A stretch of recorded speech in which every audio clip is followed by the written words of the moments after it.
ప్రపంచంలోనే పర్యాటక రంగం కొత్త రాజధానిగా అయోధ్య మారబోతుంది. ఏడాదికి మక్కాకి 2 కోట్ల మంది, వాటికన్కి 0.9 కోట్ల మంది వెళ్తుండగా అయోధ్యకి 5 కోట్ల మంది యాత్రికులు వస్తారని, రామమందిరం కారణంగా యూపీకి 4 లక్షల కోట్ల రూపాయల సంపద వస్తుంది అని అంచనా వేస్తున్నారు.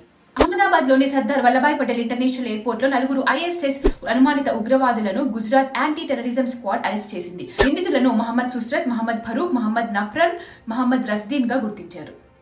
ముస్లింలకు హిందువుల రిజర్వేషన్లు ఎట్టి పరిస్థితుల్లోనూ ఇవ్వబోమని, ముస్లింలు అయినంత మాత్రాన రిజర్వేషన్లు వస్తాయని ఏ ముస్లిం ఆశించకూడదు అని, ఇది ఎప్పటికీ జరగదు అని, కాంగ్రెస్ ను అధికారంలోకి రానివ్వబోమని, దేశంలో సంక్షోభం వచ్చినప్పుడల్లా రాహుల్ గాంధీ పారిపోతారని యూపీ సీఎం యోగి ఆదిత్యనాథ్ స్పష్టం చేశారు.